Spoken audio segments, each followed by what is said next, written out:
Hello साथियों आप सभी को पता है कि इस समय ARO का जो एग्ज़ाम है धीरे धीरे एक एक दिन करके वो करीब आते चले जा रहा है। और ऐसे में आप सभी को पता है साथियों कि 27 जुलाई को आपका ARO का एग्ज़ाम है और 1 शिफ्ट में वो पेपर होगा जिसमें आप 9:30 बजे से 12:30 बजे एक ही शिफ्ट में आपके 200 टोटल क्वेश्चन पूछे जाएंगे। जो कि पहले आप देखेंगे 140 क्वेश्चन जीएस के अलग पेपर होते थे और हिंदी का अलग पेपर होता था, लेकिन साथियों इस बार आप देखेंगे तो दोनों पेपर एक ही में कंपाइल कराया जाएगा। और ऐसे कंडीशन में साथियों मैंने आपसे कहा कि लास्ट टाइम पे बच्चे बहुत ज़्यादा घबराते हैं करेंट अफेयर के सेगमेंट को लेकर के। साथियों आपको यहाँ पे बिल्कुल परेशान नहीं होना है। करेंट अफेयर्स का जो सेगमेंट है इसमें मैंने आपसे कहा था कि मेक आईएएस जो यूपी में एक टेस्ट सीरीज के मामले में बहुत प्रतिष्ठित संस्थान है, उनके द्वारा 1500 क्वेश्चन पिछले एक वर्ष के करेंट अफेयर्स के दिए गए हैं जो कि जून 2025 तक के करेंट अफेयर्स को कवर करेगा। ऐसे में साथियों अगर आप यहाँ से कवर करते हैं तो जहाँ तक मुझे उम्मीद है कि आपको बहुत सारे क्वेश्चन यहाँ से देखने को मिल सकते हैं। बाकी साथियों आप सभी लोगों ने अपने जो भी अन्य सोर्सेज होंगे, जैसे कुछ लोगों ने आई दृष्टि फॉलो किया होगा, कुछ लोगों ने घटनासार को फॉलो किया होगा, तो आप उसको एज इट इज़ उसी तरीके से रिवीजन करें जैसे आपने वहाँ पे काम किया है। बाकी एक एक्स्ट्रा बूस्टर डोज के तौर पे आप इस क्लास को देख सकते हैं। साथ ही साथ साथियों मैंने आपसे हमेशा कहा है कि सब्जेक्टिव चीज़ों को आप पढ़ते तो बहुत ज़्यादा हैं, लेकिन जब वहाँ से ऑब्जेक्टिव क्वेश्चंस पूछ लिए जाते हैं तो ऐसे में बच्चे फंस जाते हैं। तो आपको इस लास्ट टाइम में प्रैक्टिस भी करना बहुत ज़रूरी है। तो आपके लिए ये जो क्लास है 2 तरीके से इम्पॉर्टेंट होने वाली है। एक तो किसी ने कुछ नहीं पढ़ा है तो चलो 1500 क्वेश्चंस के भरोसे चले जाओ। दूसरा, अगर जिसने करंट अफेयर्स बहुत अच्छा खासा पढ़ा है उनकी यहाँ पे प्रैक्टिस हो सकती है और प्रैक्टिस बहुत शानदार तरीके से वो कर सकते हैं। तो इसलिए साथियों ये आपकी क्लास आपके लिए बहुत इम्पॉर्टेंट होने वाली है। तो साथियों इसको लास्ट टाइम चल रहा है और इसमें एकदम बिल्कुल 2-3 बार इस वीडियो को आप सुन लेंगे। एक्चुअली में क्या है कि मैं लाइव क्लास लेना चाह रहा था और अभी ये नया प्लेटफॉर्म है क्योंकि मैं ऑलरेडी टॉपर्स विद मानस पे पढ़ाता हूँ, तो यहाँ से मैंने बच्चों को कुछ एक्स्ट्रा जो चीज़ें हैं वो गाइड करने के लिए ये चैनल मैंने बनाया है। लेकिन आप देखेंगे साथियों भी डिजिटल बोर्ड नहीं है तो आप इस तरीके से क्लासेज को देख सकते हो। आपको बस क्लास से मतलब है कि कंटेंट आपको अच्छा दिया जाए, तो आप कंटेंट पे साथियों बस फोकस कर लो। शानदार तरीके से आप देखोगे कि आपकी चीज़ें हो जाएंगी। ओके, जैसे देखो साथियों कि हम लोगों ने कल पहले वीडियो में 25 नंबर तक के क्वेश्चंस को कंप्लीट किया था। आज 26 नंबर वाला क्वेश्चन देखिए आपसे क्या कहा जा रहा है कि निम्नलिखित में से कौन सा कथन सत्य है। अब आपसे यहाँ पे सत्य की बात पूछी गई है कि सत्य कौन सा है। पहला कह रहा है कि हर वर्ष 5 जून को विश्व पर्यावरण दिवस मनाया जाता है। दूसरा आपसे कहा जा रहा है कि विश्व पर्यावरण दिवस 2025 का जो विषय है इस बार का वो प्लास्टिक प्रदूषण को परास्त करना है। ठीक है, ये 2 बातें यहाँ पे दी गई। अगर हम यहाँ पे देखें साथियों तो यहाँ पे हम दोनों चीज़ें देख सकते हैं। इसको हम एलिमिनेट कर सकते थे इस क्वेश्चन को। जैसे देखो हर किसी बच्चे को पता होता है कि 5 जून को क्या होता है कि भैया पर्यावरण दिवस मनाते हैं, बिल्कुल राइट है। और पर्यावरण दिवस क्यों मनाते हैं? ताकि आप देखेंगे प्लास्टिक प्रदूषण है जो उनको कम कर सके, तभी तो हम पर्यावरण हमारा सुरक्षित रह सकता है। तो कहीं ना कहीं ये दोनों बातें आपको देखने में लग रही होंगी कि सही हैं और यहाँ पे एग्जैक्ट दोनों बातें यहाँ सही है। देखिए इसके बारे में कहा जा रहा है कि हर वर्ष 5 जून को विश्व पर्यावरण दिवस मनाया जाता है। दूसरी बात कही जा रही है कि संयुक्त राष्ट्र पर्यावरण कार्यक्रम के अंग के रूप में 1973 में से प्रत्येक वर्ष 5 जून को यह दिवस मनाया जाता है। तो याद रखिएगा साथियों, इस वर्ष विश्व पर्यावरण दिवस का थीम क्या हो जाएगा? तो प्लास्टिक प्रदूषण को परास्त करना। ये आप सभी को यहाँ से साथियों याद रखना है, ये राइट आंसर हो जाएगा। ओके, आगे की तरफ हम बढ़ते हैं। चलिए अगले प्रश्न पे चलते हैं साथियों। 27 नंबर प्रश्न को हम लोग देख लेते हैं क्या कहा जा रहा है।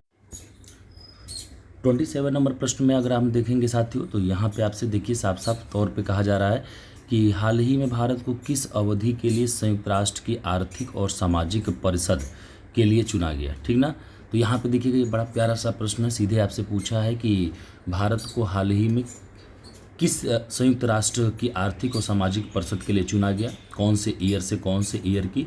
तो आप कहोगे साथियों 2026 से 28 तक के लिए। ठीक ना, देखिए यहाँ पे उसके बारे में कुछ एक्सप्लेनेशन में कहा जा रहा है कि 2026 से 28 की अवधि के लिए संयुक्त राष्ट्र की आर्थिक और सामाजिक परिषद के लिए भारत को चुना गया है।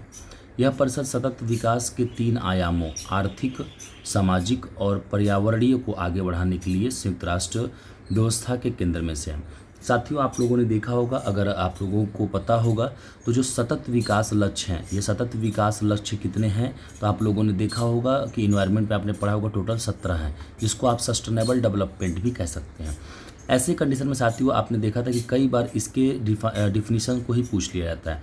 जैसे आपने देखा था सतत विकास से सस्टेनेबल डेवलपमेंट क्या होता है।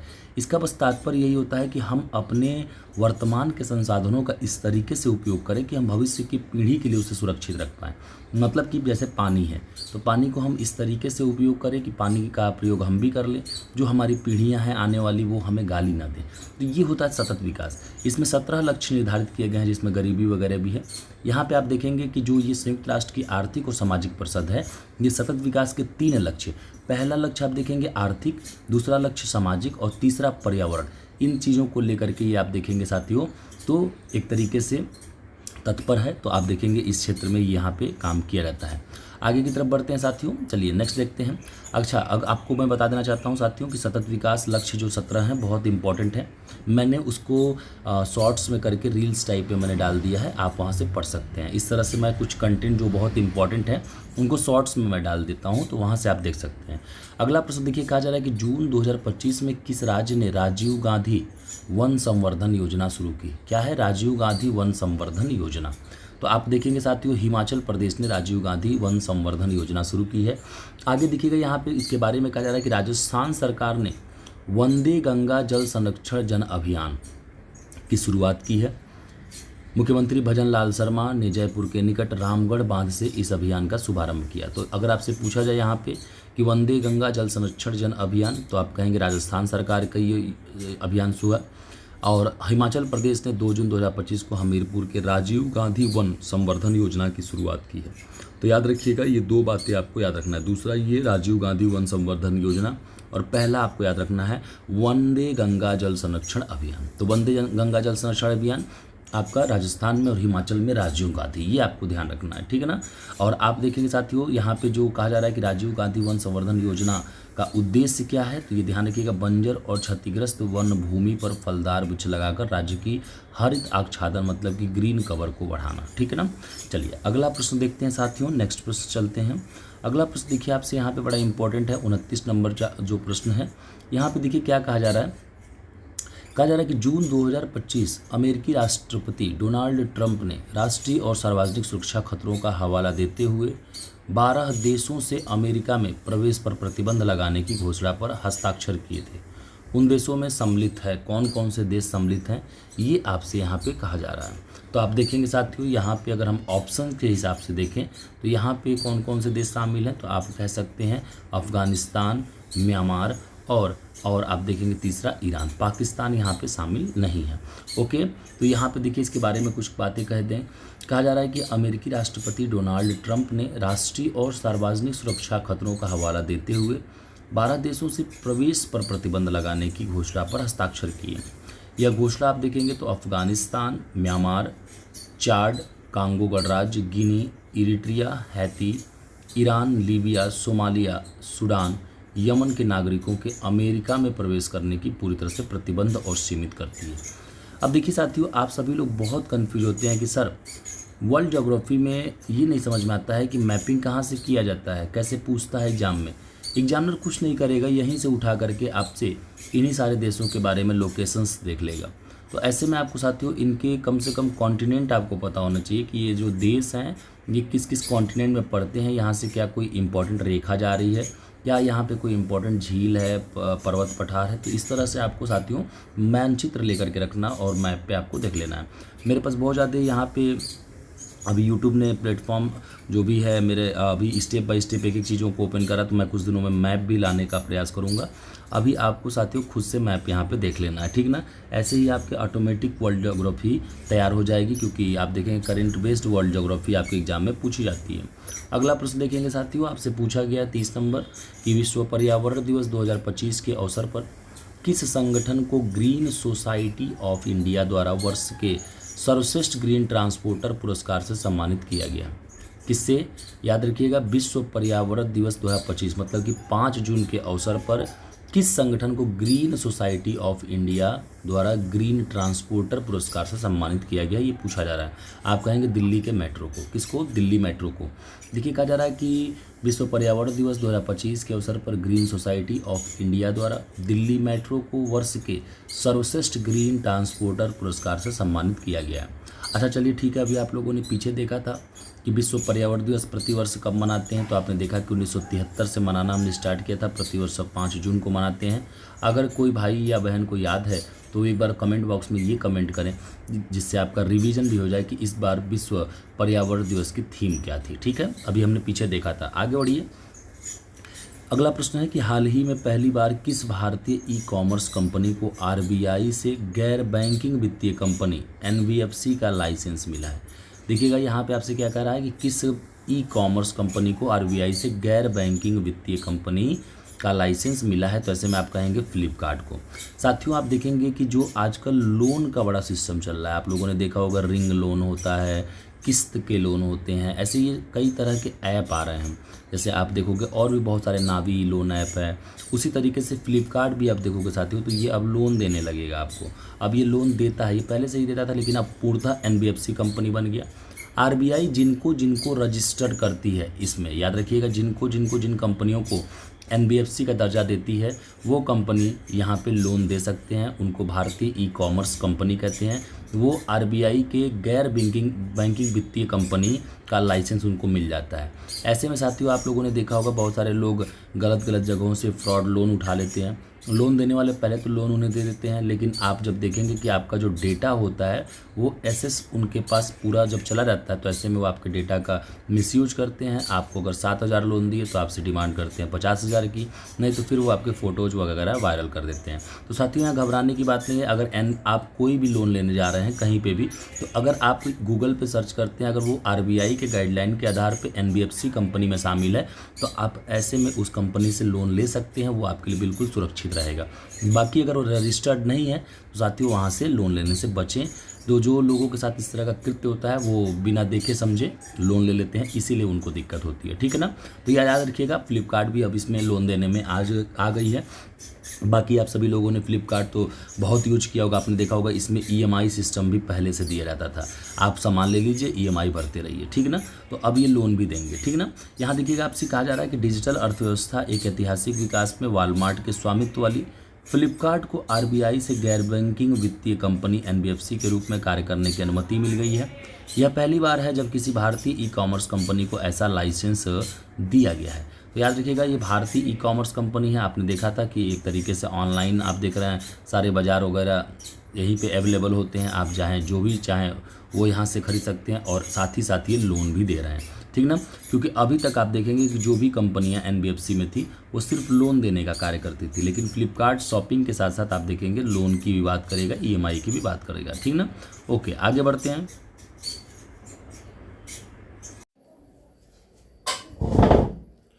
अब देखना अगला प्रश्न हम लोग चलते हैं, देखना 32 नंबर में यहाँ पे क्या कहा जा रहा है।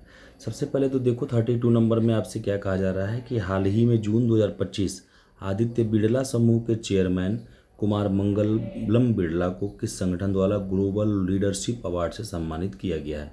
तो आप देखोगे साथियों, तो यहाँ पे इनको USISPF संस्था के द्वारा, जिसका पूरा नाम है US India strategic partnership forum के द्वारा, ठीक है ना। तो इसके बारे में आइए देख लेते हैं। यहाँ पे कहा जा रहा है कि आदित्य बिड़ला समूह के जो चेयरमैन कुमार मंगलम बिड़ला हैं को वाशिंगटन DC में आयोजित 8वें वार्षिक नेतृत्व शिखर सम्मेलन में USA India strategic partnership forum, याद रखिएगा इसका full form, USA India strategic partnership forum द्वारा ग्लोबल लीडरशिप अवार्ड से इनको सम्मानित किया गया है। ओके, चलिए आगे की तरफ बढ़ते हैं साथियों। तो यहीं पे देखिएगा कुछ और भी इंपॉर्टेंट बातें थे, जैसे श्री बिड़ला को अरविंद कृष्णा और तोसायकी हिगासियारा के साथ सम्मानित यहाँ पे आप देखेंगे तो साथियों किया गया है।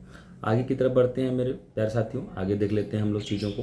देखिए साथियों, अगर आपको कंटेंट अच्छा लगे तो प्लीज़ चैनल को लाइक सब्सक्राइब करिए, ठीक है ना। आगे की तरफ देखिए, आगे आपसे कहा जा रहा है कि हाल ही में केंद्रीय अल्पसंख्यक कार्य और संसदीय कार्य मंत्री किरण रिजिजू ने वक्फ संपत्तियों के प्रबंधन को आधुनिक बनाने के लिए किस पोर्टल का शुभारंभ किया है, ठीक ना। वक्फ की बात आप देख रहे हैं इस समय साथियों बहुत ज़्यादा चर्चे में रह रही है, यहाँ से प्रश्न आपसे बन सकता है, इस पर आप एक बार 5 स्टार लगा लेंगे, ठीक ना, क्योंकि ये इंपॉर्टेंट प्रश्न बन सकता है।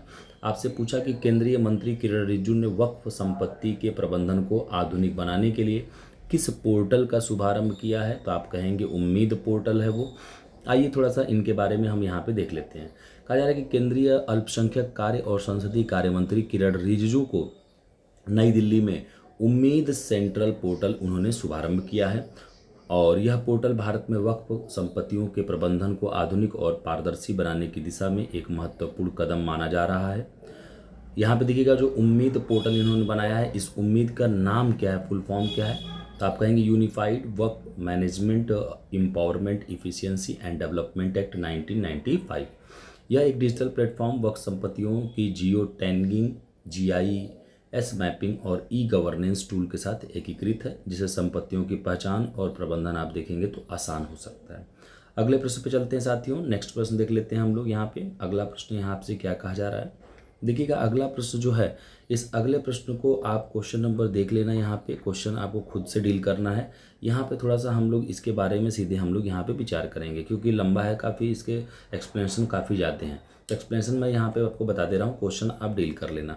देखो यहाँ पे INS अरनाला के बारे में कुछ बात की जा रही है।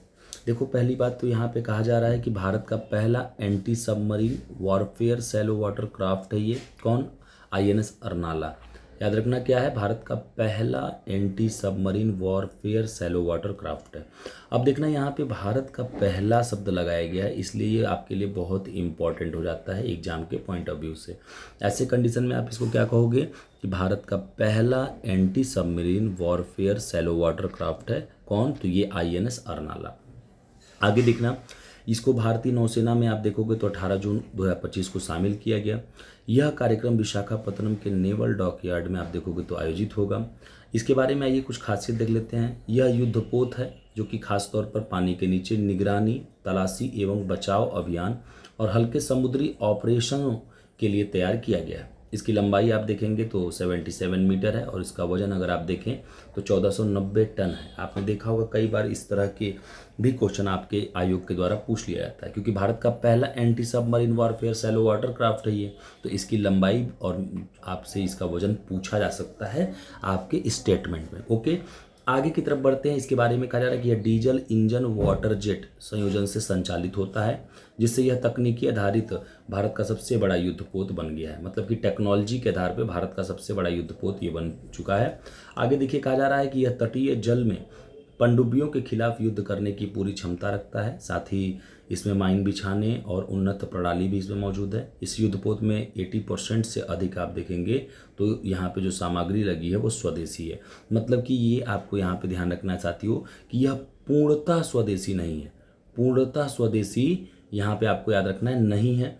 80% अगर स्वदेशी है तो 20% तो बाहर की चीज़ों को लगाया गया है। तो पूर्णतः स्वदेशी अगर आपसे हो सकता है यहाँ पे एग्जामिनर ये आपको एक स्टेटमेंट दे दे कि INS अरनाला पूर्णतः स्वदेशी रूप से निर्मित एक एंटी सबमरीन है, तो आप कहोगे साथियों कि नहीं, यहाँ पे गलत दिया गया। 80% स्वदेशी है, 20% आप देखोगे तो बाहर की चीज़ें इसमें शामिल है।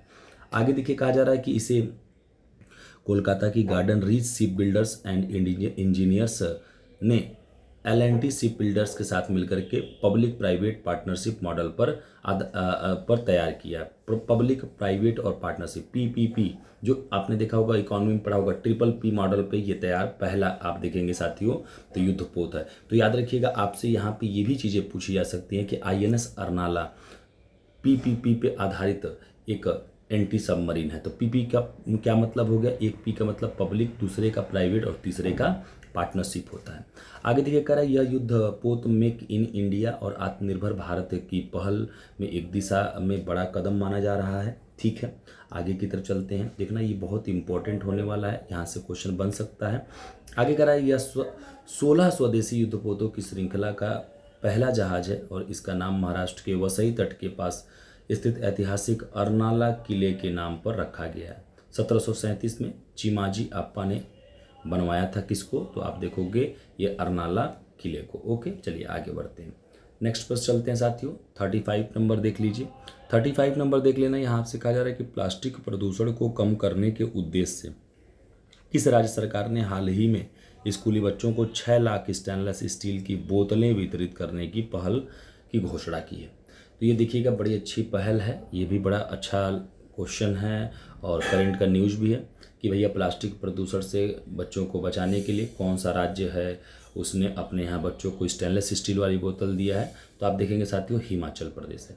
अब देखिएगा साथियों ये हिमाचल प्रदेश ही नहीं है, अभी दिल्ली में भी क्या हुआ था कि अभी लगभग एक हफ्ते पहले दिल्ली सरकार ने सीधा बोला था कि जो छोटे बच्चे चाहे बड़े बच्चे जो भी अपना टिफ़िन वगैरह प्लास्टिक का लेकर के जाते हैं तो प्लास्टिक के टिफ़िन वगैरह पे मनाही कर दी गई। कहा गया कि नहीं स्टेनलेस स्टील की उनकी टिफ़िन हो, कांच की टिफ़िन हो सकती है तो चलेगी। क्योंकि आप देखेंगे साथियों कि जो प्लास्टिक होता है ये बहुत ख़तरनाक होता है। ये प्लास्टिक इतना ख़तरनाक होता है मेरे प्यारे भाई कि आप देखोगे कि यह क्या करता है, हम इसमें गरम गरम खाने गरम गरम पानी रख लेते हैं, फिर आप देखोगे कि धीरे धीरे उसके केमिकल्स जो होते हैं उसमें मिलते हैं और फिर हम उसी को खाते हैं। तो ऐसे में वो अपघटित नहीं होते हैं। सबसे बड़ी बात तो इनमें एक समस्या ये है कि प्लास्टिक को अपघटित लगने में कई सदियां बीत जाएंगे फिर भी जल्दी वो अपघटित नहीं होते हैं।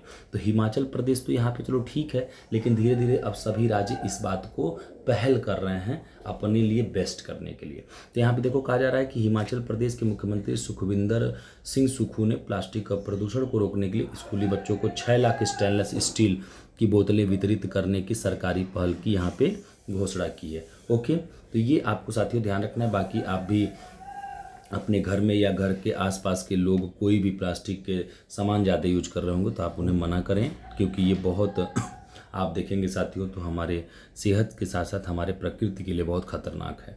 ओके, चलिए अगला प्रश्न यहाँ पे देख लेते हैं। देखिएगा आपसे पहला कहा जा रहा है कि हाल ही में प्रसिद्ध अर्थशास्त्री एस महेंद्र देव को प्रधानमंत्री की आर्थिक सलाहकार परिषद का अध्यक्ष नियुक्त किया गया है। दूसरा कहा जा रहा है कि एस महेंद्र देव प्रधानमंत्री की आर्थिक सलाहकार परिषद के अध्यक्ष पद नियुक्त होने वाले दूसरे व्यक्ति हैं। तो ये बात देखेंगे साथियों दोनों की दोनों बातें सही कही गई हैं। जो अभी हमारे प्रधानमंत्री साहब हैं उनके आर्थिक सलाहकार परिषद के अध्यक्ष कौन नियुक्त किए गए हैं, तो आपको याद रखना है एस महेंद्र देव। और यह भी याद रखिएगा आप कि यह इस पद पर नियुक्त होने वाले दूसरे व्यक्ति हैं, मतलब कि इसके पहले एक ही व्यक्ति रहे होंगे, ये दूसरे नंबर के व्यक्ति हैं, मतलब कि हाल ही में इस पद को बनाया गया। आप देखिएगा साथियों यहाँ पे अगर हम देखें तो प्रसिद्ध अर्थशास्त्री एस महेंद्र देव को प्रधानमंत्री की आर्थिक सलाहकार परिषद का अध्यक्ष नियुक्त किया गया।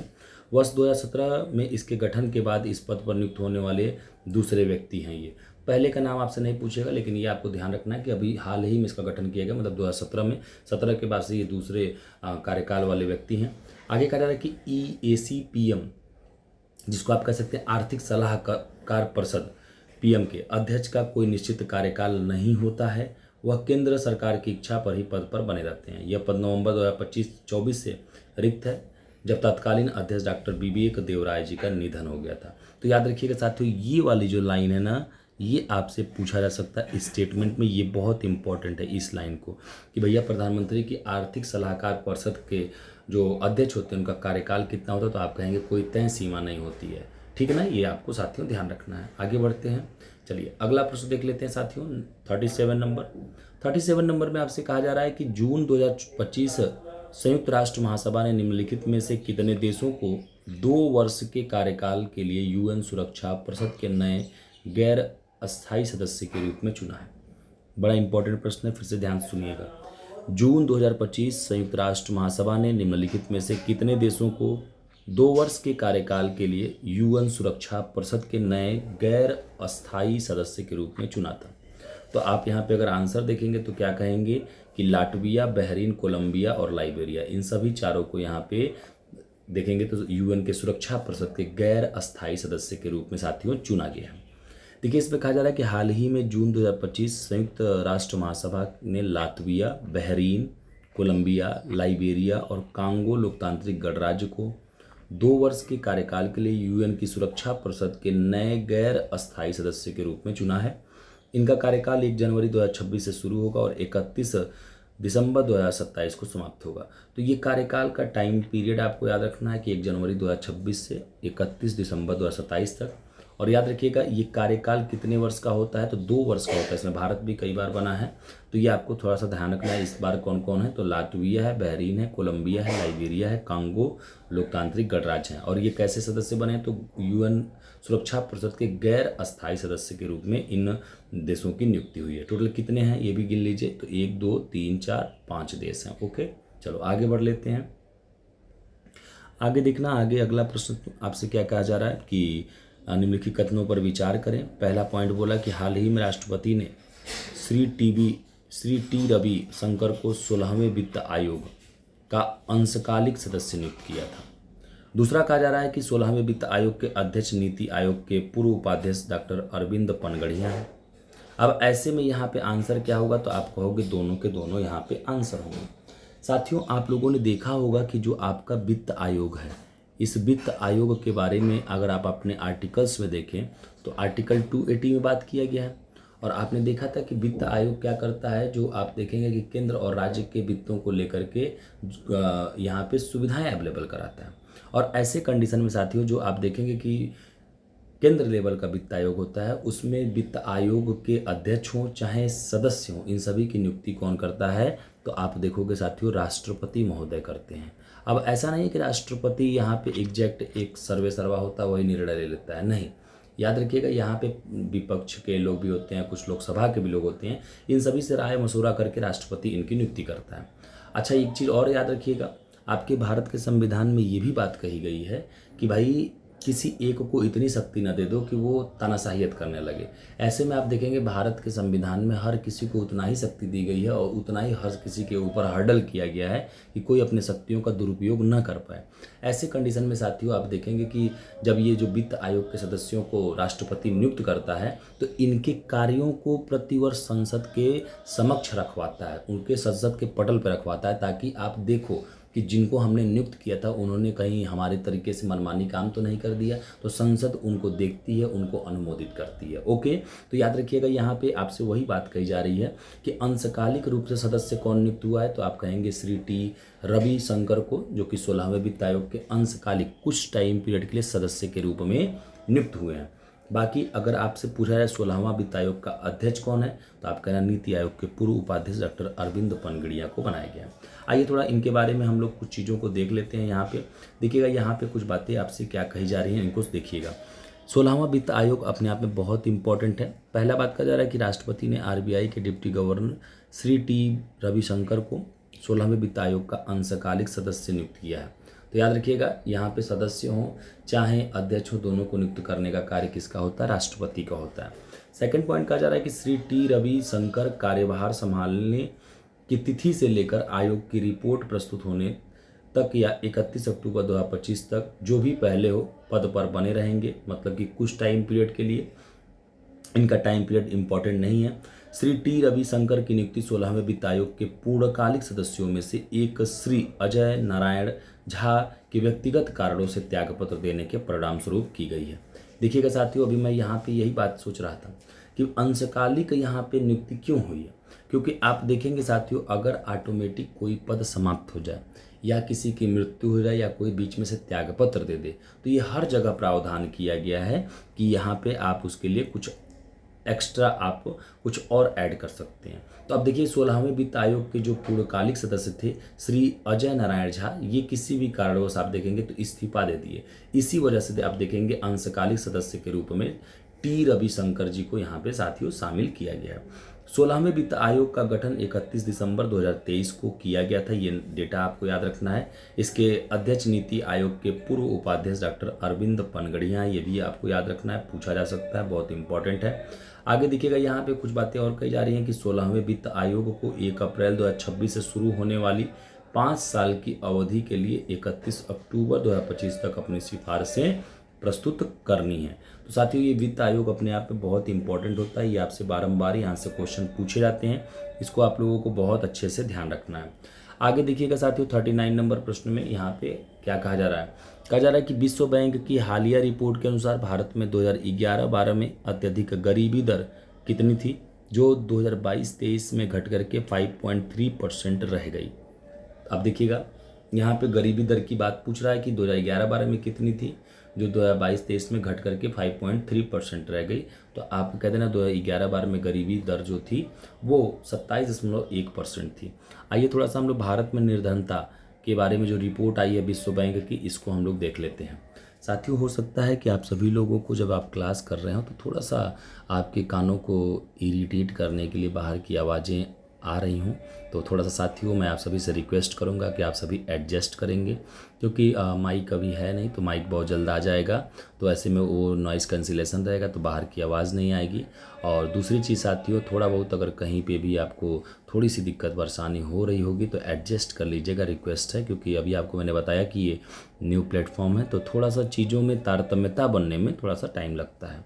बाकी आपको कंटेंट पे फोकस करना है, कंटेंट आपको बहुत बेहतर प्रो लेवल के कंटेंट दिए जा रहे हैं जिसको आप पढ़ करके अपने एग्ज़ाम में सफलता प्राप्त कर सकते हैं। बाकी साथियों आपको जो भी ज़रूरत होगा आप लोग कमेंट बॉक्स में बता दीजिएगा, और उसकी भी क्लास आपकी स्टार्ट हो जाएगी। जो आपको लग रहा हो कि नहीं ये ज़रूरी है, बहुत ज़रूरी है हमारे लिए और हमारा छूट रहा है, आपको उस तरह की भी क्लास साथियों यहाँ से प्रोवाइड कर दी जाएगी। आइए थोड़ा सा देख लेते हैं भारत में निर्धनता विश्व बैंक के बारे में। पहला कहा जा रहा है कि विश्व बैंक की नई रिपोर्ट के अनुसार भारत ने 11 वर्षों में अत्यधिक गरीबी को कम करने में ज़बरदस्त प्रगति की है। ठीक है, बड़ी अच्छी बात है भाई, गरीबी कम होगी तो स्वाभाविक सी बात है समानता आ सकती है। दूसरा करें 2011-12 में देश की अत्यधिक गरीबी दर 27.1% थी, जो 22-23 में घट करके 5.3% रह गई। इस दौरान लगभग 269 मिलियन मतलब कि 26.9 करोड़ भारतीय गरीबी से क्या कहे हैं बाहर निकल पाए हैं। आगे देखिए कहा जा रहा है कि 2011-12 में देश में 34.4 करोड़ लोग अत्यधिक गरीब में रह रहे थे, जबकि 2022-23 में संख्या घट करके 7.5 करोड़ हो गई है। आगे कहा जा रहा है कि इस रिपोर्ट में गरीबी रेखा का आकलन $3 प्रतिदिन 2021 की कीमतों पर के अंतर्राष्ट्रीय मानक के अनुसार किया गया। तो $3 का मतलब अगर आप 80 रुपये भी मान लें तो 80 गुणे 80 गुणे 80 कर देंगे तो 8 16 रहेगी 24, मतलब कि 240 रुपया इंडिया हुआ अलग हुआ। ठीक ना, तो ये ध्यान रखिएगा, ये माना गया है कि यह मानक के 2021 के आधार पर तय किया गया है कि इतना अगर कोई व्यक्ति पा रहा है तो गरीब नहीं है। ठीक है, उपयुक्त बदलाव में उत्तर प्रदेश, बिहार, महाराष्ट्र, पश्चिम बंगाल, मध्य प्रदेश की बड़ी भूमिका रही है, ये ध्यान रखेंगे साथियों। और आप अभी तक ये सोच रहे होंगे कि अरे भाई गरीबी दूर हो गई, यहाँ तो इन लोगों ने 240 रुपये वाले को भी गरीबी से बाहर कर दिया। ठीक ना, कि अगर 240 रुपये कमा रहा है गरीबी से बाहर है। देखिए साथियों, एग्जैक्ट तौर पे आप देखेंगे तो गरीबी की परिभाषा ही यही होती है। गरीबी का मतलब ये नहीं होता है कि आपके पास घर है, दुआर है, आप खाना खा ले रहे हैं और आपके पास कपड़े खरीदने के पैसे नहीं, नहीं, वो तो आप जानबूझ के गरीब हैं। गरीबी का मतलब कि ऐसी कंडीशन है कि आपके पास ना ज़मीन है, ना खेती है, ना आपके पास घर है, ना आपके पास 2 वक्त के भोजन के लिए आपके पास संसाधन है, तो उसे हम रियल तौर पे साथियों गरीब कहते हैं। ठीक ना, गरीबी की परिभाषा को भी हम लोगों ने अतिक्रमित कर दिया, ये ध्यान रखेंगे।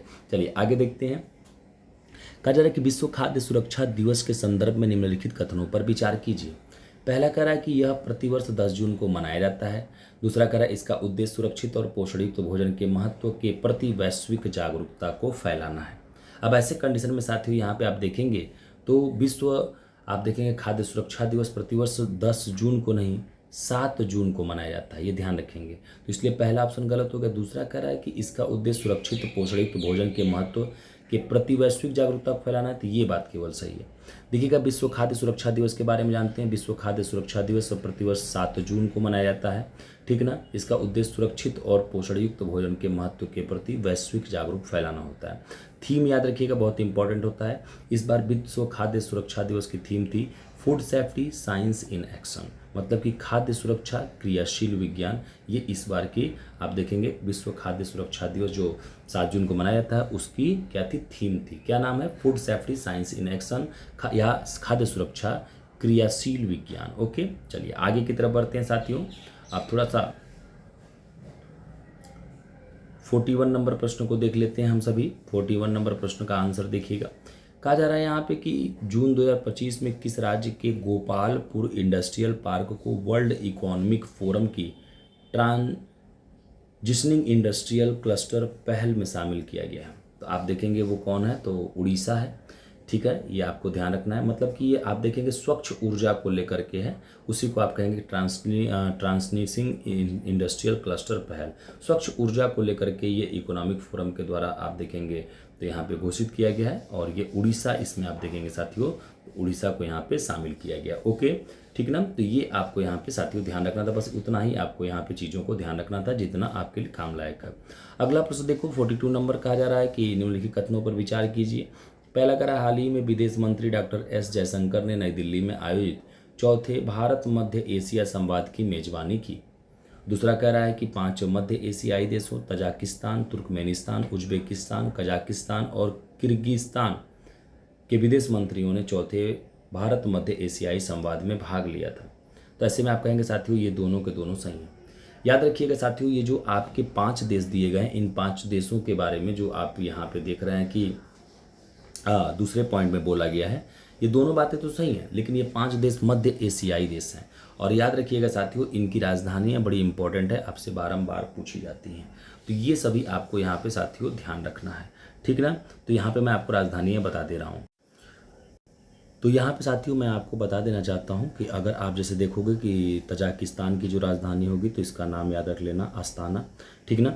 तुर्कमेनिस्तान की राजधानी आपको ध्यान रखना है अशगाबाद होती है। उज्बेकिस्तान की राजधानी अगर आप देखोगे तो ताशकंद, यहीं पे हमारे जो दूसरे प्रधानमंत्री लाल बहादुर शास्त्री थे उनको जहर दे करके मारा गया था। और कजाकिस्तान की बात अगर आप करते हैं साथियों तो इसकी राजधानी भी अस्ताना ही होगी। और किर्गिस्तान की राजधानी आप देखोगे तो बिश्केक होती है। इनकी राजधानियाँ भी साथियों ध्यान रखिएगा, बहुत इंपॉर्टेंट है। यहाँ से कई बार आपसे क्वेश्चन पूछे गए अगर आपने PYQ देखा होगा तो, UPPCS और ROR दोनों को मिला के देखना। चौथा भारत मध्य एशिया संवाद 2025 ये क्या है, इसके बारे में देख लेते हैं। पहला पॉइंट कह रहा है कि भारतीय विदेश मंत्री डॉक्टर S जयशंकर ने 6 जून 2025 को नई दिल्ली में आयोजित चौथे भारत मध्य एशिया संवाद की मेजबानी की। भारत ने दिसंबर 2021 में नई दिल्ली के तीसरे भारत मध्य एशिया संवाद की भी मेजबानी की है। इसमें 5 मध्य एशियाई देश शामिल हुए, तजाकिस्तान, तुर्कमेनिस्तान, उज्बेकिस्तान, कजाकिस्तान और किर्गिस्तान। बाकी मैंने आपको यहाँ पे बताया भी कि तजाकिस्तान की राजधानी अस्ताना है, तुर्कमेनिस्तान की राजधानी अशगाबाद है, उज्बेकिस्तान का ताशकंद राजधानी है, कजाकिस्तान का भी अस्ताना राजधानी है और किर्गिस्तान की राजधानी बिश्केक है। यह आपको साथियों यहाँ पे ध्यान रखना है, ठीक ना। तो ये ध्यान रखिएगा, ये जो सम्मेलन था आभासी रूप से किया गया है। इसी को आप कई जगह आप देखेंगे वर्चुअल लिख देता है, मतलब कि आपने देखा होगा डिजिटल बोर्ड पे इस सम्मेलन को किया गया है, मतलब कि खुद ब खुद वहाँ जा करके चीज़ें नहीं की गई हैं। अगला प्रश्न देखेंगे साथियों, आपसे यहाँ पे कहा जा रहा है 43 नंबर में कि हाल ही में 7 जून 2025 किस देश के विदेश मंत्री डेविड लैम्पी ने नई दिल्ली में प्रधानमंत्री नरेंद्र मोदी से मुलाकात की थी, बताइएगा। तो ये किस देश के आप देखेंगे यहाँ पे विदेश मंत्री हैं डेविड लैम्पी, तो आप कहोगे कि ब्रिटेन के विदेश मंत्री हैं। देखिएगा, हाल ही में ब्रिटेन के विदेश मंत्री डेविड लैम्पी ने नई दिल्ली में प्रधानमंत्री नरेंद्र मोदी से मुलाकात की। इस मुलाकात के दौरान दोनों नेताओं ने भारत UK व्यापक रणनीति साझेदारी को और मजबूत करने पर चर्चा की है। चलिए अगला प्रश्न देख लेते हैं, विश्व पर्यावरण दिवस से संबंधित है। आइए यहाँ पे थोड़ा सा प्रश्न आप लोग साथियों कवर कर लीजिएगा, इसके बारे में सीधा मैं बता देता हूँ, क्योंकि विश्व पर्यावरण दिवस से संबंधित कई सारी चीज़ें हम लोगों ने पीछे किया है। क्वेश्चन आप टैकल कर लेना। कह रहा है कि विश्व पर्यावरण दिवस के अवसर पर तमिलनाडु सरकार ने वन्यजीव संरक्षण अधिनियम 1972 के तहत आधिकारिक तौर पर रामानाथपुरम जिले के धनुषकोडी में 524.78 हेक्टेयर क्षेत्र को कवर करते हुए ग्रेटर फ्लेमिंगो ध्यान रखिएगा, ग्रेटर फ्लेमिंगो अभ्यारण्य के निर्माण की अधिसूचना जारी की है। कहाँ पे? तमिलनाडु में, ये ध्यान रखिएगा, ग्रेटर फ्लेमिंगो अभ्यारण्य। आगे कहा जा रहा है कि जून 2025 असम और मेघालय की सरकारों ने मेघालय में ब्रह्मपुत्र की एक सहायक नदी जो है कुल्सी नदी पर 55 मेगावाट की जल विद्युत और सिंचाई परियोजना स्थापित करने के लिए एक संयुक्त पहल की घोषणा भी की है। तो ये याद रखिएगा, आपसे पूछा जा सकता है कि भैया कौन सी नदी पे असम और मेघालय मिलकर के एक संयुक्त जल विद्युत परियोजना खोल रहे हैं, तो आप कहेंगे कुल्सी नदी पे। ओके, चलिए अगला प्रश्न देखिए, आपसे कहा जा रहा है कि हाल ही में किस शहर में भारत की पहली व्यावसायिक रूप से स्वीकृत उपयोगिता स्तरीय 20 मेगावाट 40 मेगावाट घंटे बैटरी ऊर्जा भंडारण प्रणाली का उद्घाटन किया गया है। तो यहाँ पे आप कहोगे राइट आंसर क्या हो जाएगा? दिल्ली। देखिए कहा जा रहा है कि दिल्ली के ऊर्जा मंत्री आशीष सूद ने दक्षिणी दिल्ली में 33/11 kV किलोकारी सब स्टेशन पर भारत की पहली व्यावसायिक रूप से स्वीकृत उपयोगिता स्तरीय 20 मेगावाट घंटे बैटरी ऊर्जा भंडारण प्रणाली का उद्घाटन किया है। यह सुविधा दक्षिण एशिया की सबसे बड़ी ग्रिड कनेक्टेड और वाणिज्यिक स्वीकृति प्राप्त करने वाली भारत की पहली उपयोगिता स्तरीय ऊर्जा भंडारण प्रणाली है। आगे की तरफ बढ़ते हैं साथियों, अब हम आगे देख लेते हैं। यहाँ पे देखिएगा 46 नंबर में आपसे सीधा कहा जा रहा है कि हाल ही में संपन्न फ्रेंच ओपन 2025 बहुत इंपॉर्टेंट है, ध्यान रखेंगे। फ्रेंच ओपन 2025 में महिला सिंगल्स का खिताब किसने जीता है? आप कह देना कोको गॉफ ने जीता है। देखना फ्रेंच ओपन 2025 के बारे में देख लेते हैं। कहा जा रहा है कि यह प्रतियोगिता 19 मई से 8 जून 2025 तक पेरिस फ्रांस के स्टेड रोलैंड गैरोस में खेला गया। यह फ्रेंच ओपन का 124वां संस्करण था। दूसरा पॉइंट कह रहा है कि फ्रेंच ओपन टेनिस में अमेरिका की कोको गॉफ ने विश्व की नंबर 1 खिलाड़ी बेलारूस आर्यन सबालेंका को हरा करके महिला सिंगल्स का खिताब जीता है। तीसरा कह रहा है कि टेनिस में स्पेन के कार्लोस अल्काराज ने 5 सेट के रोमांचक मुकाबले में इटली के विश्व नंबर 1 जैनिक सिनर को हरा करके फ्रेंच ओपन खिताब यहाँ पे जीता है। तो ये आपको यहाँ से कुछ बातों को ध्यान रखना था। आइए थोड़ा सा देख लेते हैं यहाँ पे जो फ्रेंच ओपन 2025 हुआ था, इसमें स्पर्धा कौन कौन सा था, विजेता कौन था, उपविजेता कौन था।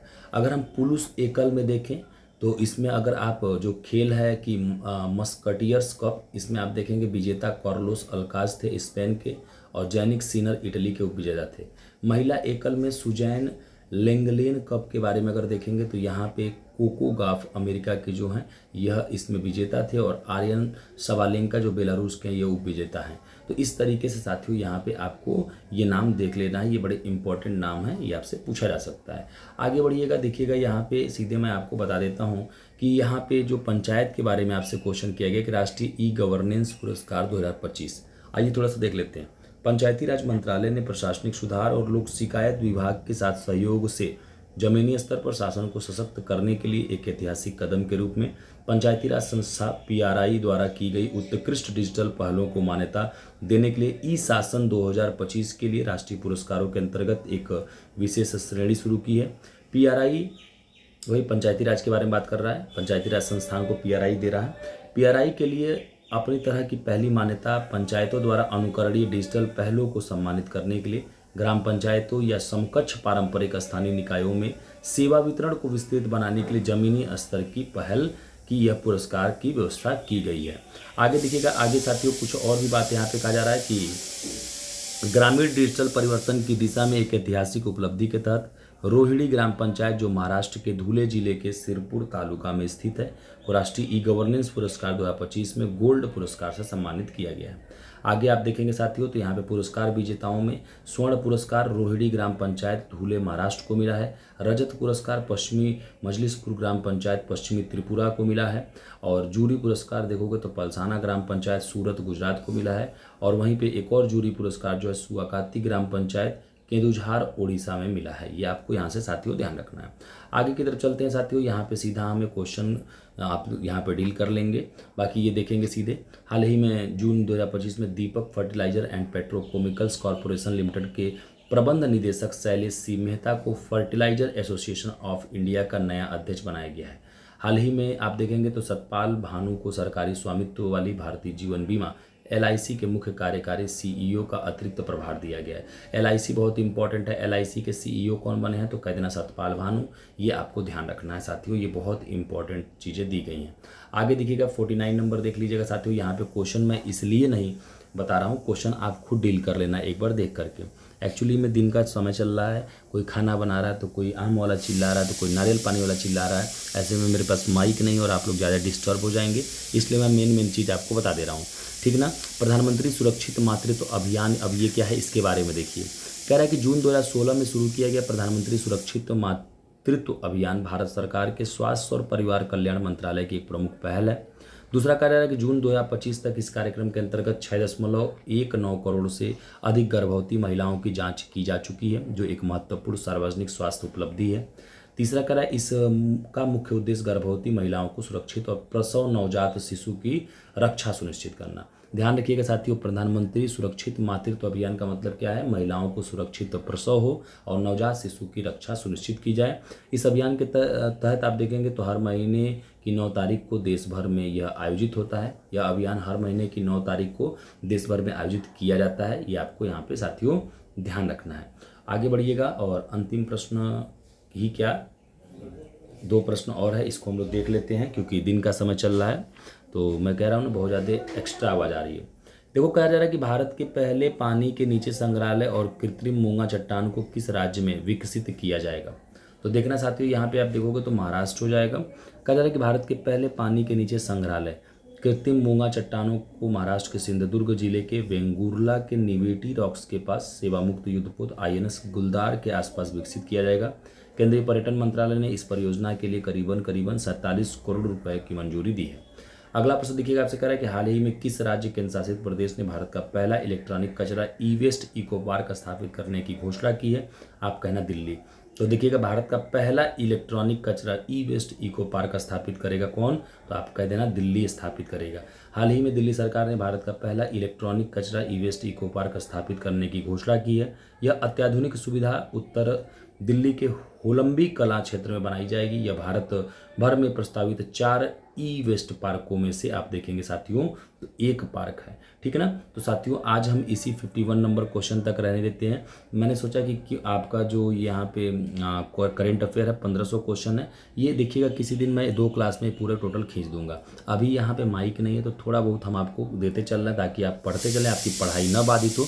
देखिए फिर किसी की सीटी बज गई, इसी वजह से मेरे प्यारे साथियों कि यहाँ पे मुझे थोड़ा सा ये क्लास एंड करना पड़ रहा है, क्योंकि आप देखोगे साथियों तो रिकॉर्डिंग करने के लिए माइक नहीं होता है, तो पंखे वगैरह सब बंद करने पड़ते हैं। तो चलो ठीक है, मुझे अगर कोई दिक्कत है, पसीना होगा, गर्मी लगेगी तो मैं झेल लूँगा, बाकी आप लोगों को वीडियो सुनने में कोई दिक्कत ना हो। तो साथियों अगर आपको ये मेरा पहल अच्छा लग रहा है और आपको अगर लगता है कि कुछ और भी कराना चाहिए, तो आप लोग अपना एक प्यारा सा रिव्यू जरूर देंगे। सेशन को आप लोग एक बार लाइक शेयर जरूर करेंगे और भी जितने भी भाई बंधु हैं उनको आप सब्सक्राइब करने के लिए ज़रूर कहेंगे। बाकी साथियों थैंक यू सो मच, आप सभी लोगों को नमस्ते। बाकी आप मुझसे हूबहू मिलना चाहते हैं तो आप टॉपर्स विद मानस प्लेटफॉर्म पे आ सकते हैं।